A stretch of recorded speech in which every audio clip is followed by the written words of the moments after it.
सन इस 2015 कहानी है की जो बात है। वर्सेस अप्सरा मेकअप ब्यूटी की। पार्लर 6 महीने पहले ही खुला था, लेकिन इसकी गिनती दिल्ली के सबसे मशहूर मेकओवर पार्लर में होनी शुरू हो गई थी। पार्लर की मालकिन श्वेता तिवारी को लोग मेकओवर का भगवान मानने लगे थे। धीरे से पार्लर का दरवाजा खुला। श्वेता ने देखा कि एक सांवली लड़की, जिसके चेहरे पर काफी पिंपल्स हैं, अंदर आ रही है। Welcome dear. वीडियो अच्छा क्या लगा नाम है तो आपका? लाइक और सब्सक्राइब मार मेरा देना। नाम निशा है। तुम्हारी स्किन का तो बहुत बुरा हाल है, लेकिन तुम अब फिक्र मत करना। मैं तुमको इतना खूबसूरत बना दूंगी कि जितने लड़कों ने भी आज तक रिजेक्ट किया होगा वो सारे तुम्हारे कदमों में होंगे। इसीलिए तो मैं आपके पास आई हूँ। पैसे चाहे जितने लगे मैं आपको ज्यादा ही दूंगी, लेकिन प्लीज मुझे इस बदसूरती से निजात दिला दीजिए। हो जाएगा, सब हो जाएगा। बस 1 महीने का ट्रीटमेंट है। तुम कल शाम 5 बजे के बाद यहाँ आ जाना, ठीक है? हाँ ठीक है मैम। अगले दिन निशा पार्लर पहुंची। Close your eyes my dear.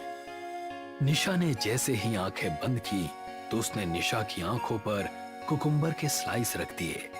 फिर उसने चेयर को पकड़ा, एक कमरे में ले गई। निशा, अपनी आंखें मत खोलना, वरना आंखों में जलन होने लगेगी। And don't ask any type of question. Nisha अब चुप ही रही। श्वेता ने फ्रिज खोला और उसके अंदर से एक जार निकाला। लिक्विड के अंदर एक मेकअप ब्रश डुबोया और उसके बाद उस लिक्विड को उसने निशा के फेस पर लगाना शुरू कर दिया।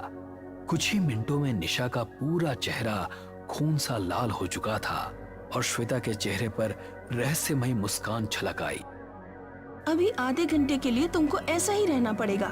चाहो तो सो भी सकती हो, लेकिन आंखें बिल्कुल नहीं खोलना। Okay ma'am. श्वेता वहां से चली गई और उस कमरे में निशा बिल्कुल अकेली थी। निशा को इतनी देर आंखें बंद करने से नींद आ चुकी थी। उसने देखा कि वो एक अंधेरी जगह पर खड़ी है, जहां दूर दूर तक कोई नजर नहीं आ रहा है। तभी उसको 2 आंखें लाल लाल चमकती हुई नजर आई। कौन है वहाँ? ये सुनते ही एक बेहद भयानक लड़की उसके चेहरे के बिल्कुल करीब आ गई। निशा चीखती हुई अचानक से जाग उठी और श्वेता अंदर आ गई। क्या हुआ डियर? आप ऐसे क्यों चिल्लाई? निशा कुछ बोल नहीं रही थी। अभी ये समझने की कोशिश कर रही थी कि वो इस अजीब कमरे में कैसे आ गई। चलो, आधा घंटा हो चुका है। आओ, तुम्हारा फेस वॉश करवा दूं। रीना ने निशा का फेस वॉश किया और उसने अपना चेहरा मिरर में देखा तो उसको काफी फर्क नजर आया। उसके चेहरे पर मुस्कुराहट आ गई। तुम्हारी मुस्कान बता रही है कि तुम रिजल्ट से खुश हो। हाँ मैम, ये तो पहला दिन है। अभी तुम्हें 29 डेज और आना है। बिल्कुल गैप नहीं करना। Thank you ma'am, bye.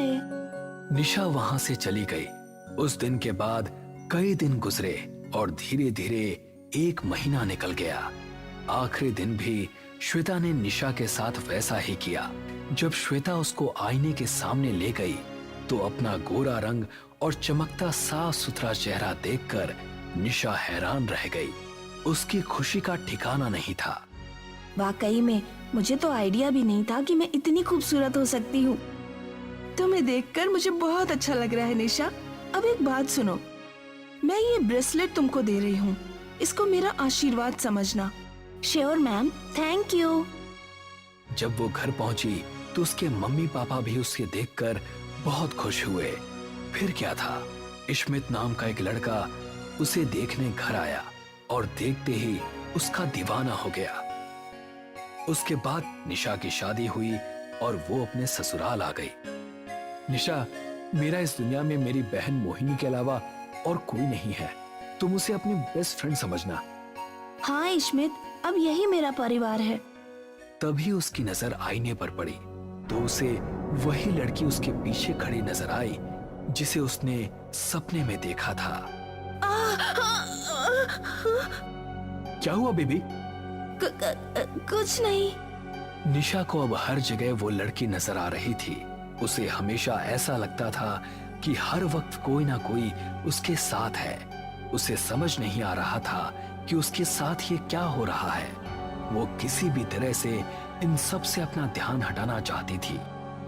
भाभी, मैं सोच रही हूँ आज भैया और मेरा फेवरेट चिकन काली मिर्च बनाऊं। आप मेरी थोड़ी हेल्प कर दीजिए, आपका टाइम भी पास हो जाएगा। निशा उसके साथ किचन